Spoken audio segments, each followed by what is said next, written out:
जय हिंद साथियों, आप सभी का स्वागत है आपके अपने चैनल श्योर शॉर्ट मैथ में।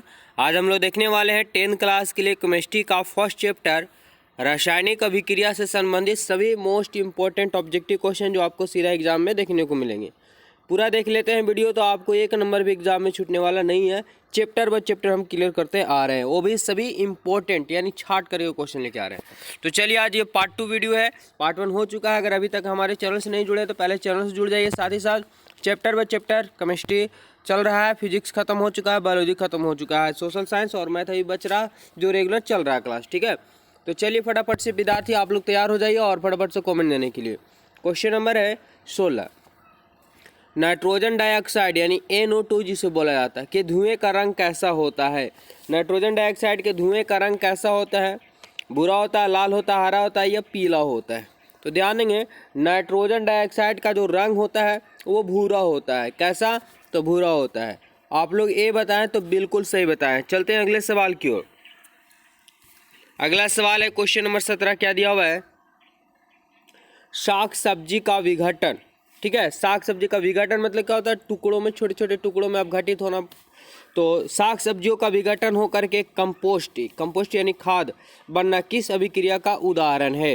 किस अभिक्रिया का उदाहरण है? क्या ऊष्माशोषी है, ऊष्माक्षेपी है या उभयगामी है, प्रतिस्थापन है? क्या होगा? ध्यान समझिएगा कि साग सब्जी का विघटन, जैसे सब्जी बनाया जाता है तो क्या होता है? सब्जियों को गलाया जाता है पहले, यानी विघटन किया जाता है। उसके बाद क्या? कंपोस्ट यानी कंपोस्ट बनाया जाता है, खाद बनाया जाता है। तो इस अभिक्रिया क्या कहलाएगा? तो ध्यान से समझेंगे। इसकी राइट आंसर की बात करें तो जब साग सब्जियों को हम लोग क्या करते हैं? विघटन करते हैं, अपघटित करते हैं, तोड़ते हैं, गर्म करते हैं, तो उसमें से ऊष्मा निकलता है। इसलिए क्या हो जाएगा? ये तो ऊष्माक्षेपी अभिक्रिया हो जाएगा। ठीक है, ऑप्शन बी यहाँ पे राइट आंसर हो जाएगा। अगला सवाल है 18 नंबर सवाल कि उपचयन वह प्रक्रिया है जिसमें बड़ा कन्फ्यूजन होता है। यहाँ देखेंगे, एक होता है अपचयन, एक होता है उपचयन। तो क्या होगा? उपचयन वह प्रक्रिया जिसमें क्या होता है, ये बताना फटाफट से। क्या ऑक्सीजन का योग होता है या हाइड्रोजन का वियोग होता है या इलेक्ट्रॉन का त्याग होता है? इनमें से सभी। क्या होगा राइट आंसर? तो ध्यान देंगे, उपचयन है तो उपचयन में हाइड्रोजन सटेगा नहीं। क्या होगा? सॉरी, उपचयन है तो उपचयन में हाइड्रोजन का जुड़ता है और हाइड्रोजन क्या होता है? अलग होता है। याद रखेंगे, इसका अपोजिट होता है अपचयन, जिसमें क्या होगा? ऑक्सीजन अलग होगा, वियोग होगा, हाइड्रोजन का संयोग होगा यानी योग होगा। लेकिन उपचयन में क्या होगा कि हाइड्रोजन जुड़ता है, सॉरी ऑक्सीजन जुड़ता है, हाइड्रोजन अलग होता है। तो ऑप्शन यहाँ पे राइट आंसर डी हो जाएगा। याद रखेंगे। क्वेश्चन पूछा गया है, अगले सवाल देखेंगे। क्वेश्चन बिहार बोर्ड में पूछा गया है कि ZnCuSO4 जिंक और कॉपर सल्फेट दिया हुआ है। अभिक्रिया का चिन्ह ZnSO4 और प्लस Cu। दी गई रासायनिक अभिक्रिया किस प्रकार की अभिक्रिया है? चलिए, क्या संयोजन अभिक्रिया है, विस्थापन अभिक्रिया है, द्विविस्थापन अभिक्रिया है या वियोजन अभिक्रिया? क्या होगा राइट आंसर? देखते हैं यहाँ पे कितने विद्यार्थी बता पाते हैं। तो देखेंगे कि जब किसी एक के आने से दूसरा को छोड़कर भागना पड़ता है तो ऐसे अभिक्रिया में विस्थापन कहलाता है। कहने का मतलब ये हुआ कि यहाँ से देखेंगे कि यहाँ पे CuSO4 था पहले से। ठीक है, Su किसके साथ है? SO4 के। लेकिन Cu Zn के आने से क्या हुआ? Zn के आने से देखेंगे यहाँ पे कि Zn SO4 के साथ हुआ और Cu को भागना पड़ा। ठीक है, भागना पड़ा यानी विस्थापित हो गया। तो अभिक्रिया का नाम क्या बढ़ जाएगा? विस्थापन अभिक्रिया। ठीक है, ऑप्शन की बात करें, ऑप्शन भी यहाँ पे करेक्ट आंसर हो जाएगा। अगला सवाल है 20 नंबर सवाल कि निम्नलिखित में से कौन सा बुझा हुआ चूना है? तो आप लोग को बुझा हुआ चूना का सूत्र याद होना चाहिए तो ही ये क्लियर हो जाएगा। सिर्फ देख करके आप लोग बता सकते हैं। क्या कैल्शियम ऑक्साइड है या CaOH का Hol2 है या CaCO3 है या Ca है? राइट आंसर क्या होगा? तो बुझा हुआ चूना का सूत्र आप लोग को याद होगा बिल्कुल। तो ये होता है CaOH का Hol2, ये होता है बुझा हुआ चूना का सूत्र। तो ऑप्शन बी यहाँ पे करेक्ट आंसर हो जाएगा। अगला सवाल है कि रासायनिक अभिक्रिया के दौरान किसी पदार्थ में ऑक्सीजन का ह्रास कहलाता है। वेरी वेरी इंपॉर्टेंट क्वेश्चन है। क्या? कि रासायनिक अभिक्रिया के दौरान किसी पदार्थ में ऑक्सीजन का ह्रास कहलाता है। क्या कहलाता है? ह्रास। तो अभी जस्ट हम इसके पहले क्वेश्चन क्लियर कर चुके हैं, आप लोग को बता देते हैं। देखिए यहाँ पे क्वेश्चन था, हाँ ये क्वेश्चन था। उपचयन में हम लोग जान गए थे कि ऑक्सीजन क्या होता है? जुड़ता है और हाइड्रोजन अलग होता है। ठीक है, लेकिन यहाँ पे उपचयन है। हम लोग का क्या पूछा गया है? अपचयन पूछा गया है। क्या यही क्वेश्चन? हाँ, कि वह अभिक्रिया जिसके दौरान किसी पदार्थ में ऑक्सीजन का ह्रास यानी ऑक्सीजन कम होता है और ऑक्सीजन क्या होता है, अलग होता है, तो क्या हो जाएगा ये, तो ये हो जाएगा आपका, अभी जस्ट हम क्लियर कर चुके हैं, ये हो जाएगा अपचयन हो जाएगा। ठीक है, क्योंकि यहाँ पे ऑक्सीजन ह्रास हो रहा है, अलग हो रहा है, कम रहा है। अगर ऑक्सीजन जुड़ता है तो उपचयन हो जाता, लेकिन ऑक्सीजन कम रहा है तो अपचयन हो जाएगा।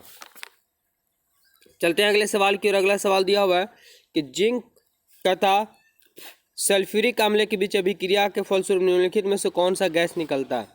देखिए जिंक है, जिंक और सल्फ्यूरिक अम्ल, तो क्या होता है, सल्फ्यूरिक अम्ल का सूत्र है H2SO4 होता है। जब अभिक्रिया करेंगे तो ZnSO4 एक साथ हो जाएगा और H2 अलग हो जाएगा।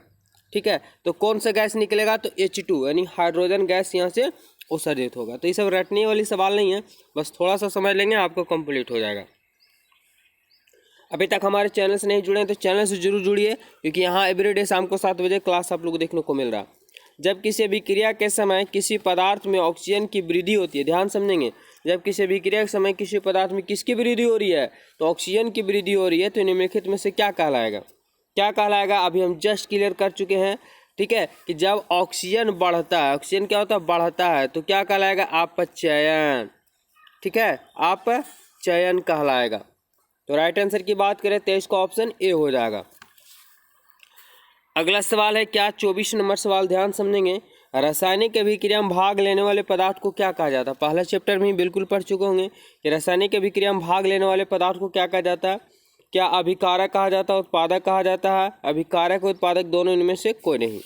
और ध्यान समझेंगे कि किसी भी रासायनिक अभिक्रिया में भाग लेने वाले पदार्थ को अभिकारक कहा जाता है, अभिक्रिया के जो फलस्वरूप बनता है उसे उत्पादक कहा जाता है। ठीक है, ऑप्शन यहाँ पे राइट आंसर हो जाएगा। 25 नंबर सवाल है क्या कि निम्नलिखित में से दिया हुआ है कि H2 है, इसमें 2 आगे दिया हुआ प्लस O2, अभिक्रिया का चिन्ह क्या हुआ 2H2O।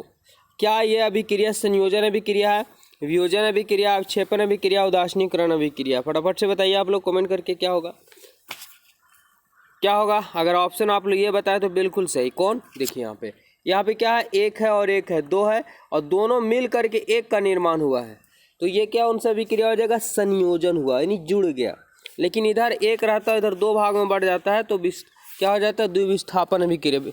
ठीक है, वियोजन अभिक्रिया वो कहलाता है, वियोजन। लेकिन 2 मिल करके एक बनेगा तो संयोजन। और एक के आने से अगर किसी तत्व को भागना पड़ेगा तो विस्थापन अभिक्रिया कहलाएगा। अगर जिसमें ऑक्सीजन की वृद्धि होगी क्या कहलाएगा, उपचयन। जिसमें हाइड्रोजन का वृद्धि होगा क्या कहलाएगा, अपचयन। तो ये सब कंप्लीट है, रटने की ज़रूरत नहीं है, बस समझ लेना है। थोड़ा सा कन्फ्यूजन है तो ये वीडियो को दोबारा देख लीजिए और हमारे चैनल से बस जुड़िए, क्योंकि चैप्टर बाय चैप्टर वो क्लियर करवाते जा रहे हैं। आपका रिजल्ट जो होगा वो ऑब्जेक्टिव पे ही मेन डिपेंड करता है। तो इस वीडियो में इतना ही रहने देते हैं और आप लोग चैनल को जरूर सब्सक्राइब कीजिए। मिलते हैं फिर नेक्स्ट वीडियो लेकर के, यानी अगला चैप्टर का। तब तक के लिए सभी को धन्यवाद।